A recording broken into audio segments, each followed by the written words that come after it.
ემიგრანტებს რო ეუბნებიან, რომ ჩამოვიდენო 1-2 დღით ადრეო ქალაქში, გამოვიდენო ნარდი და დომინო ითამაშონ უბანშიო, ჭიქა ასწიონო და მერე გააკეთონო არჩევანიო და ასე შემდეგ. თვითონ როდის გამოვიდნენ ბოლოს?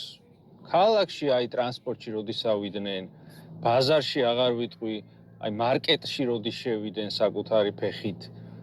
არც ივანიშვილზე აღარ ვიტყვი კაი ჯანდაბას. აი კობახიძე და კალაძე როდის იყვნენ აი ქალაქში გამოსულები ესე თავისუფლად. რატო ვერ გამოდიან ნეტა? ბოლო შემთხვევა როცა მახსოვს, ისიც ქალაქში გამოსვლა არ ეთქმოდა, მაგრამ აი ზუსტად ევროპის ჩემპიონატზე გასვლას რო ზეიმობდით საფეხბურთო ნაკრების, გამოვიდა კობახიძე სცენაზე და რითი დამთავრდა ეგ ამბავი კი გახსოვს.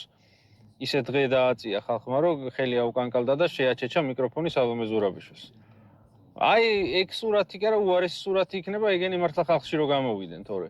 გამოვიდნენ თვითონ ემიგრანტებს თუ ეუბნებიან, გამოდითო და თქვენ რაღაცებში არ ხართ გათვითცნობიერებული, აქ ხო ცხოვრობენ თვითონ.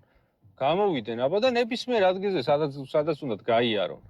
ოღონდ ისე პარტაქტივს რომ მიუყვანენ ხოლმე ეგ რაღაც სკვერში, ეგრე არა. აბა თუ მაგარი ბიჭები არიან, გამოვიდეს რომელიმე. რატო ვერ გამოდიან?